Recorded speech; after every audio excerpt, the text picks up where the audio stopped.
Hello everyone, my name is Sarah McGriff, and for my Edge project, I spent 2.5 weeks in Japan studying food with the Nutrition and Family Life and Human Development departments from SUU. This was such a wonderful trip, and it was my first time out of the country. As I am a pre-dietitian studying food, this was a very important trip as I got to learn more about Japanese culture, how they perceive food, and especially their food waste in schools.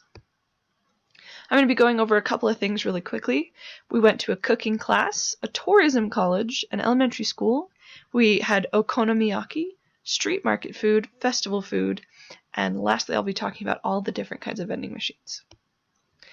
So while in Japan, we were privileged to be able to spend some time in a cooking class where they taught us how to make authentic ramen. This ramen was wonderful, and I think the best thing I had while in Japan. We also made gyoza dumplings, which you see on the bottom right. This really focused for me and showcased how the Japanese feel about food, how much time and effort is put into food each day, and why it's so important to them. We spent some time at a local tourism college where we got to meet with college students, and we also got to spend some time at shabu shabu, which is a family-style dinner where they bring out broth onto your table and you put frozen meats, fruits, vegetables inside that then cook, and then you eat them. All the Japanese students ate us under the table. We also spent some time in an elementary school where we were able to see why the Japanese have little to no food waste in schools. All students are allowed to self-regulate. They all learn to like all kinds of food, and they eat their way through everything that is brought to their classroom. I wasn't able to take any pictures of the students or the lunch, as we're in Japan, you are not allowed to take pictures of students and children.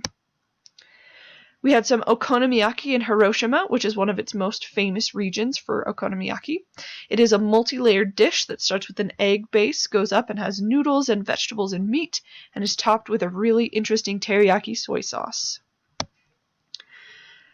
Japan also focuses a lot on street market food. They have dumplings, they have hedgehog donuts, which you see on the bottom right, and they have a lot of matcha. The Japanese are obsessed with matcha, which is green tea, and you'll often see shops that are dedicated just to matcha with matcha ice cream, matcha drinks, matcha t-shirts, everything. The Japanese also focus on small portion sizes and making sure that their desserts and things are healthy as to be less caloric. We were also privileged to see a local festival there, and this was more of the sugary, sweet, extra American food. So they had things like what Myra is holding on the left, which is a chocolate-covered matcha banana. And then on the top right, there is a sugar-covered, deep-fried cheese stick. And they also have things like octopus balls, which are batter with a little bit of octopus in them. So festival food is, I think, the least healthy thing I found in Japan, but it was still very good. Lastly, we have vending machines. Vending machines are everywhere in Japan. There is not water or drinking fountains anywhere else, so any liquid or substance you need, you can find at a drinking fountain.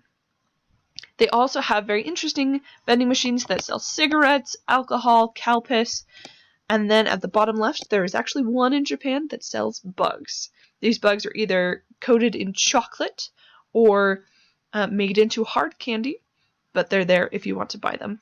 One thing very interesting about Japan is they have different kinds of Fanta, and I spent a lot of time on my trip trying to find specific kinds of Fanta, and it was a lot of fun. Food in Japan is such an amazing thing, and I learned so much that will be able to help contribute to my career. I was so happy to be able to leave the country, and I had such a fun time exploring Japan with all their different kinds of food.